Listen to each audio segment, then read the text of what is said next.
స్వామి, నన్ను క్షమించు. నేను మణమ్మ గారి విషయంలో అలా చేయడం నాకిష్టం లేదు. కానీ నాకు వేరే దారి లేక విడాకుల కోసం చేస్తున్నాను. తొందరలోనే నాకొక మంచి దారి చూపించు.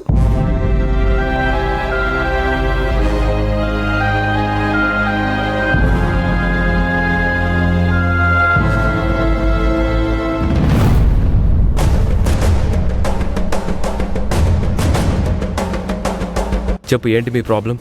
సత్యాన్న, నువ్వే నాకు దారి చూపించాలి. సత్యాన్న నీకే అన్న కాదు, నాకు కూడా అన్నే. ముందు నన్ను చెప్పనిస్తావా? ముందు చెప్పినా వెనక చెప్పినా న్యాయం న్యాయమే. అన్న నాకు న్యాయం చెప్తాడన్న నమ్మకం నాకుంది. నువ్వే చెప్పుకో. ఏ విషయంలోనైనా తన మాటే గెలవాలని మొండిగా వాదిస్తుందన్నా. భర్త అంటే గౌరవం లేకుండా తనకిష్టం వచ్చినట్టు మాట్లాడుతుందన్నా.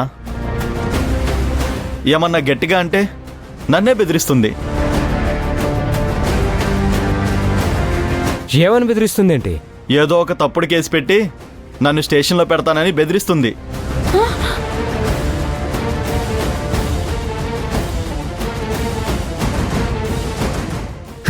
భర్త అంటే అంత చులకనా నీకు?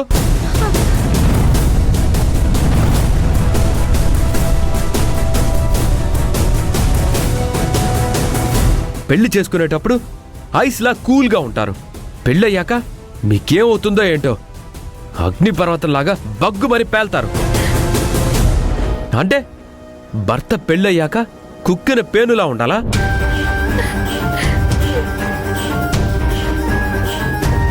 మీరేం చేసినా ఏమన్నా నోరు మెదపకుండా మౌనంగా ఉండాలా?